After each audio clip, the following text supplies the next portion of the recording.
Alright guys, welcome to the channel. Thanks for tuning in. Just thought I'd head out today. Lovely bloody weather out today, so come for a cruise, and I've been thinking I might try and do a video on a few tips and tricks around the practical side of getting your motorbike license.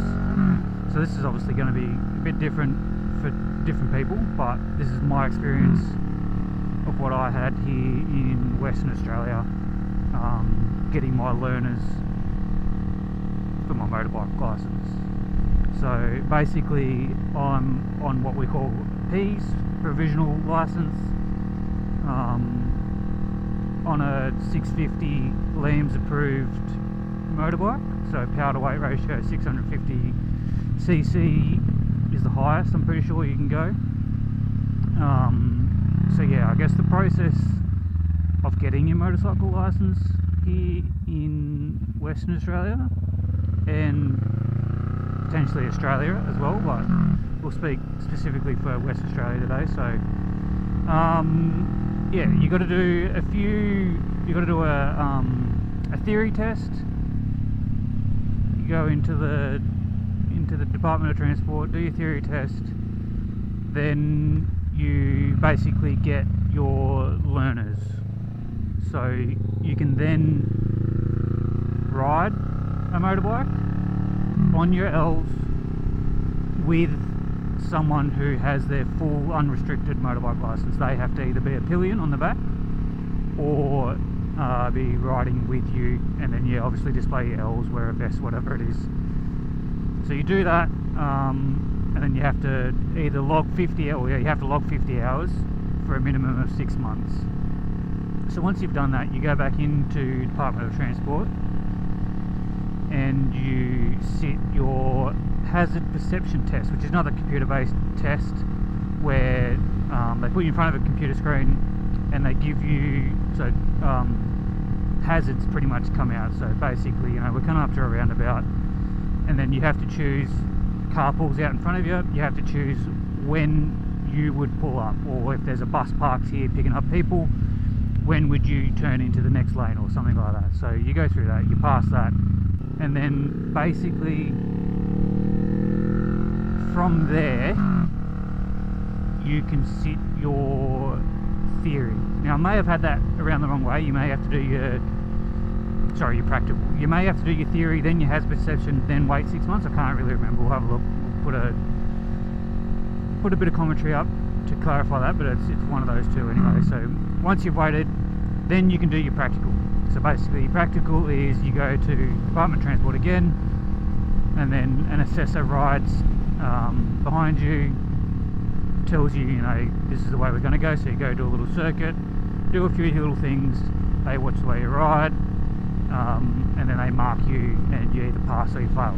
So basically, I'd never really ridden a road bike, I've always ridden dirt bikes. So what I've done is I've gone and done a few lessons. So I paid a company a hire, I used their bike, and then their trainer rode behind me as if he was assessing me, and basically just guided me through the process. This video, what I wanted to do was jump on and just document the tips and tricks that I got taught.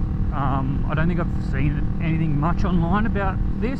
I know there's a few things on YouTube and stuff on how to ride a motorbike. This isn't really that. But yeah, if you find it helpful, subscribe, like the video, give us a comment on what you want to see, or maybe if you picked up something that isn't quite right, just let us know. I'm obviously no expert. I'm still a novice, as you would say. So basically, I'm on a dual carriageway road at the moment, which basically means that there's 2 lanes going in the same direction. So I'm in the right hand lane now, and this Nissan up in front of me is in the left lane. So basically my road position at the moment is I'm in the left wheel track of the right hand lane. So this is somewhat of a defensive position, I guess. So it kind of lets the other cars know that I'm in this lane. So you can imagine if I'm over in this wheel track, so I don't know if you can see that, but there's 2 wheel tracks, one on the left, one on the right, and then what they call the oil slick in the middle of the lane. So obviously you don't want to spend too much time there because it's where the middle of the car is potential for oil leaks to go there.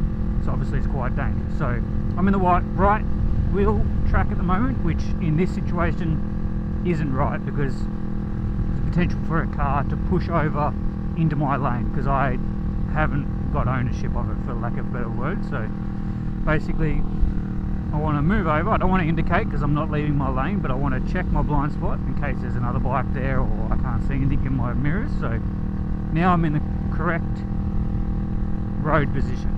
So some assessors will say, you know, you want to be left. So in Australia here we have to keep left unless overtaking. I do believe there is like a threshold, a speed limit for that. So technically 70 kilometers an hour, what we're in at the moment, doesn't meet that threshold. It might be like 80 k's an hour or something like that, but it's usually courteous to keep left unless overtaking. But basically what we're doing here is we're in a defensive position, road position, where we've got our lane, so you know, cars can't push in, encroach in our lane. Yeah, so again, you know, we want to keep out of that oil slick, and then when we're moving lane, so we'll go into the left lane, we want to indicate, give enough lane, check our mirrors, check our blind spot, move over, and then obviously cancel your blinker as well, so do that in a timely manner obviously. And now you'll see we are in the right real track of the left hand lane. So again, defensive position, so cars in the right hand lane know that we're in this lane, we own this lane. And I guess, I don't know if you can see here, but kind of where my handlebars end, you want to be lining that up out of the corner of your eye with the lane divider white marking. So not all the way over onto the lane, because obviously your handlebars will be encroaching in the other lane, but close to the center of the lane, line that up, and then once we get onto a single carriage lane as well, we'll go through that. Alright, so coming up, we'll turn right at this roundabout, so we want to be in the right hand wheel track because we're going right. So we're going to jump on the wheel onto the roundabout. Obviously old mate didn't see us coming, but that's alright. Just got to be very cautious obviously. Alright, so now we're on a single carry, so someone coming on the right to us towards us, and then we're heading on the left, single lane. We'll back from this truck so we're not too close, we can see the hazards coming. So basically what we've got here is a road divider, like a median I guess you call it. So that's kind of our safety buffer, so that's why we're in the right hand wheel track of the left lane here. So now you can see we don't have one, so we're going to check our mirrors, blind spot, and move over to the left hand wheel track. So that's because there's basically no gap, so you can see there between the two lanes there's no gap. You're pretty much, you know, a sitting duck I guess. See what this truck's doing. We'll try and get out of his tail. So now this situation, we're going to jump over to the right wheel track. You see that when I was passing that truck, just to keep out of his blind spots, get past him nice and quick, don't sit there. Yeah, just don't linger. Same with buses, you know, just cruise straight past them, keep out of their blind spots. Same goes with cars, but obviously buses, trucks a bit bigger, less likely to see you. So again, now we're back in the dual carriageway, in the left hand wheel track of the right lane. And what we want to be doing is, so a good 45-degree look at the side street. So every side street we want to be looking, observing any hazards, any oncoming cars. So they will pick you up on that in your test. You want to be, so they say, like when I started my lessons, I was, you know, glancing with my eyes, see there, my head didn't move, but I had a good visual. That's not good enough. They want to see you a good 45-degree at every side, both sides, every side street. Obviously this is mainly for your test.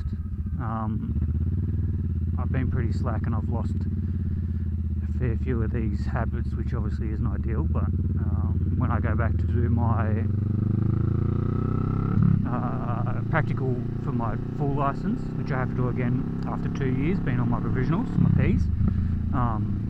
Basically what I plan to do is go back to the same assessor, training company, sorry, and do a few refreshers just to try and get these bad habits out. I guess, you know, everyone picks up, no one's perfect sort of thing, so yeah. Right, jump in this one, and as soon as we get here, so blinker, tuck in tight to the gutter here, so we're again out of the oil slick, as they call it, and in the left wheel track because we're turning left. So here we can merge anywhere, but we'll stick it to the left. What we're going to do is be very wary of this truck, jump in the left wheel track, watch out for these cars, so making sure no one's going to come out, being very wary. Now we're past that truck, we can have a look over our shoulder, jump in the right wheel track. We didn't have to blinker there because we're not moving into the other lane. What we'll do is we'll go left at these lights again, so we'll jump over. So you'll see my foot is up on the peg for the brake and my left one is down, so that will be what will be expected of you. Again, we're going to turn left here and jump straight in, so see, duck straight in, hug the gutter, turning left. Again, we'll watch our side streets. Now single carriage, crest, we're going to stay in the left wheel track of the left lane, being vigilant of our little entries over here. I think they allow you to miss a couple, but obviously you don't want to be missing any if you can't. You want to keep those points up. I can't remember, you might get like 2 points. I'll have a look when I get home. I've got the sheet there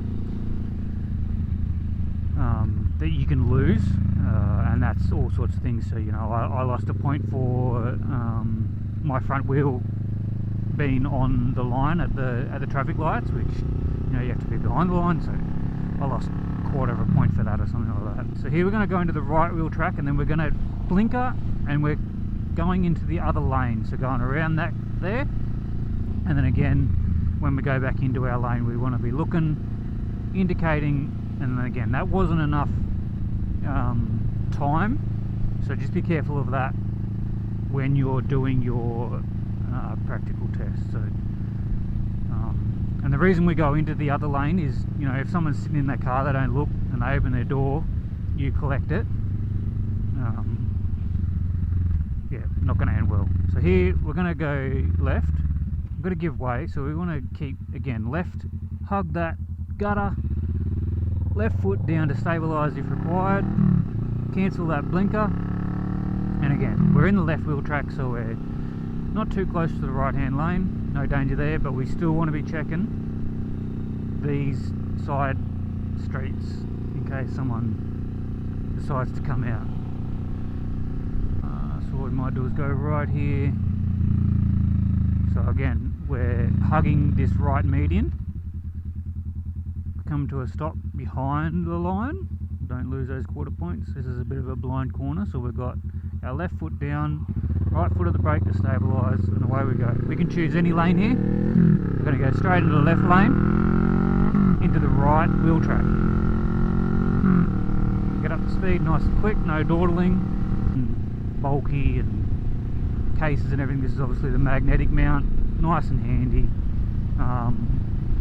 But yeah, I didn't adjust the internal gain in the camera, so I thought it was actually something wrong with the adapter that I had. Didn't suit the 3.5mm jack, 5mm jack, something like that, but it wasn't that, it was the gain. So yeah, look here, make sure no one's going to come out onto us, and then we're going to indicate back into our lane. Yeah, all it ended up being was I just had to adjust that gain. So I played around with it last week, adjusted it right down to -20. I found that was a little bit too quiet to hear the bike noise. You could hear me okay, but I had to play with that in post. So at the moment I've got it set to -15, so hopefully you've got a good mixture of bike sound, me talking, and it's not clipping. Hopefully that was the issue before. So yeah, hopefully you enjoy this video. Get some more up. Yeah, we've got a couple of new housing estates up here, so we might be able to find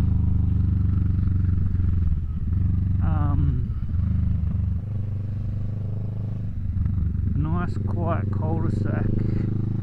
So what we need to go through in the cul-de-sac is,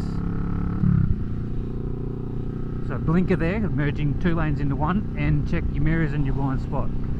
And again, left wheel track, left lane. So what I was saying is cul-de-sac, emergency braking. So they basically give you 10 meters to stop. You've got your instructor, he stands up in front of you. You approach at the speed limit, I can't remember, it's like 40 or 50 kilometers an hour. Get up to speed, come towards him, and then he stands there and he basically raises his arm when he wants you to start applying your brakes. So from the time that he raises his hand, so this is what I was talking about, the line, so hopefully I'm behind the line there, yep, you can see that. So yeah, that's what I got pinned for. I was on the line only just, but he pulled up next to me, pointed at my wheel and said, nah, not good enough.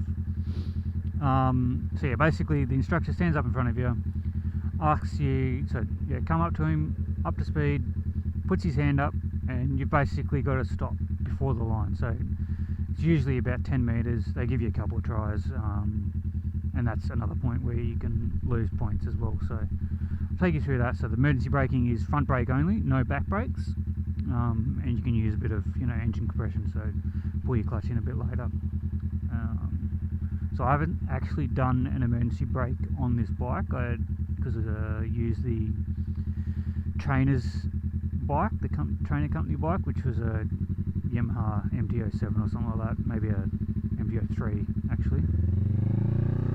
So checking as we're going off the line, both ways, holding our position. So we want to go straight through this roundabout, so look, indicate, cancel, and again in the left wheel track of the right lane. Again, looking through the roundabout, we want to hold this position to the roundabout. So a little bit of clutch, a little bit of brake, indicate out, and cancel. You don't want to be changing gears when you're going through a turn. Yeah, and I guess the other thing that we can do in the cul-de-sac as well is the turn. So they give you a space that they expect you to turn in, and you have to do this at, you know, walking speed, whatever that is. So the instructor can, he didn't for me, but he can come up to you, walk next to you, and you're expected to do, I think, 10 loops without putting your feet down, without stalling the bike, keeping the revs up. So basically that's a combination of using your back brake for a bit of pressure, using your clutch, keeping your revs up, maintaining that momentum, so some nice momentum, keeping the bike upright. So basically, you know, look at this street here, you'll be expected to do 10 U-turns in this street between those gutters without going up on the gutter, checking your mirrors each time. So we'll go through that as well when we find a nice quiet street, something that hasn't been developed yet.